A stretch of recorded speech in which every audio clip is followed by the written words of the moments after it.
In today's video, I am going to be breaking down the Charlotte Hornets and why I personally think that they look dangerous going into the future. This is a very young, very good basketball team, so let's get down and let's check out their core pieces. First is LaMelo Ball. LaMelo Ball is an insanely good passer, and that's going to really show us what's going to happen into the future.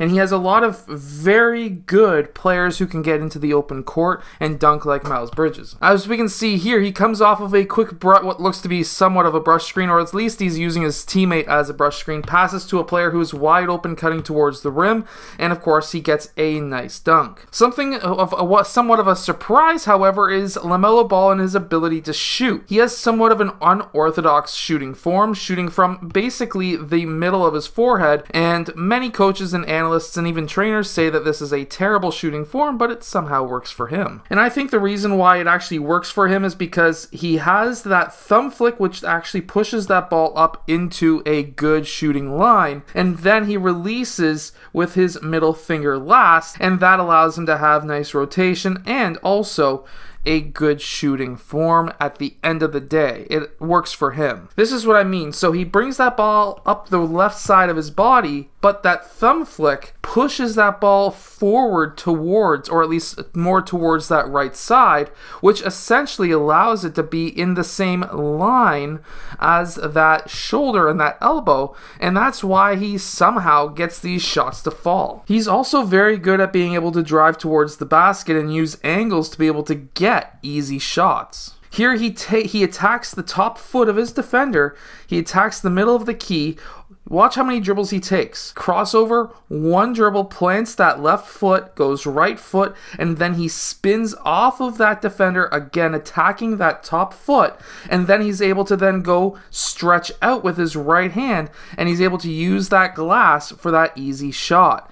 Remember, we need to know how to use that backboard. You should be playing around with the backboard. If you're younger, play around with the backboard and see if you can kind of figure out ways on how to bounce that ball off that backboard so that it works for you. He did average 18 points last year with 6 assists and 6 rebounds and also 1.7 steals. He's doing very good, and he's shooting over the minimum of 36%. He's a 38% three-point shooter. Overall, looking very strong. He's also very good at using the spin move to then, very similar to how a Kobe Bryant and a Michael Jordan would use it, where he would do that fake spin, turn back around for that mid-range jump shot.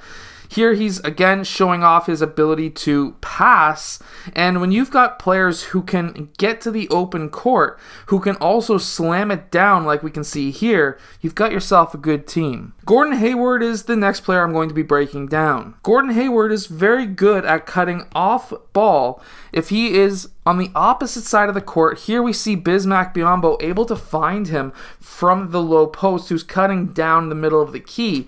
We see that he's going to be a very good player. We can also see that he's got very, very good footwork, and he's essentially a veteran at this point in time, and he's going to be really able to bring Charlotte along to win. He's also a very good open court passer to teammates as well. I really find that Gordon Hayward alongside of LaMelo Ball can work extremely well. He also has very good defense as well. Terry Rozier is another player here. He's able to really be very, I guess you could say, herky-jerky with his moves. Combine him with LaMelo Ball, and he's able to get a lot of points. He's scored around 19 points per game average, and here we can see he can sky up to shoot. He can also pass that ball as well. James Bouknight is, of course, the newest addition, and he plays extremely well off ball. Here we can see that pass to James Bouknight, and he's basically cutting baseline, and he's able to make that basket. James Bouknight can also shoot that ball at a high level as well, especially when being double teamed. Here, he's attacking the middle of the key, pulls back away from that double team, and he's able to then pull up for that mid-range jumper. I say mid-range jumper because that's mid-range when it comes to the NBA. He's also able to handle double teams. As we can see here, he puts up that shot fake, and he's able to finish with contact. To do this, you can basically basically do a shot fake. If you can get your players up into the air, especially being a bit shorter than your defenders, you can kind of fight through lower than them. And then if you're able to have a lot of upper body strength, you can fight to get that ball through. Even though he plays extremely well off ball, here we can see him with that ball able to finish strong after getting hacked and finishing with that layup. The most interesting piece that I really want to break down is Kai Jones. Kai Jones is a high flyer. As we can see here, this is going to be a lot of fun to watch. Because let's face it, if this was LaMelo Ball, he's going to be able to get even better passes through than this, even though this was a fantastic pass. But as we can see with Bismack Biyombo this past year with LaMelo Ball, this is going to be a very fun lineup. As we can see here, he blocks the shot. He then proceeds to run all the way down court, and he's able to get that alley-oop dunk from his teammate. This is going to look extremely fun, especially with him playing beside LaMelo Ball. I think that he could have a massive season this year. So many people underestimate Kai Jones because he's a raw prospect, but he's got athleticism and he's got the ability to shoot over 36%. Here we're able to see that he is a defensive-minded player. He is going to look very similar, in my opinion, to a Giannis Antetokounmpo, but he can shoot a bit better. As we can see here, he's got a pretty good shot. And he knows how to drive as well. So here, when he gets that mismatch, or if his defender is caught out of position, he can basically make NBA defenses basically like if they're not even there with these up and under drives, and he's able to finish with dunks. He is a very good prospect. And with his defensive ability on top of that, he is going to be very dangerous.